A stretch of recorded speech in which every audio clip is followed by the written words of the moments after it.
आओ बच्चू आपको खिलाती हैं मोटू बंदर की आइसक्रीम। आज हम आपको सुनाते हैं एक मजे से भरी कहानी जिसका नाम है मोटू बंदर की आइसक्रीम। एक जंगल में एक मोटू सा बंदर रहता था जिसका नाम था बबलू। बबलू को सिर्फ एक चीज से मोहब्बत थी, आइसी क्रीम। ना आम, ना किले, ना कचनार, सिर्फ और सिर्फ ठंडी ठंडी आइस क्रीम। एक दिन उसने सोचा, अगर मैं जंगल का पहला आइस क्रीम वाला बन जाऊं तो सब मुझे पसंद करेंगे। तो बबलू ने एक थैला बनाया और उस पर बड़ा सा बोर्ड लगाया, बबलू की ठंडी ठंडी आइसक्रीम सिर्फ 2 पट्टे में। सब जानवर हैरान हो गए।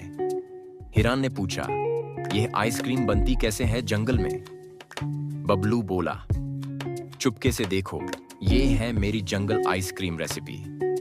उसने एक नारियल लिया, उसमें ठंडा ठंडा पानी भरा, ऊपर से शहद डाला और फिर उस साए पेड़ के नीचे बर्फ में रख दिया। बर्फ? हाँ भाई, बबलू के पास एक बर्फ वाला चिपकली फ्रेंड था जो हिमालय से लाया था। फिर क्या था, सब जानवर लाइन में लग गए। बबलू चिल्लाया, एक एक करके आओ, चीख मत मारो वरना आइसक्रीम पिघल जाएगी। लेकिन तभी शेर आ गया।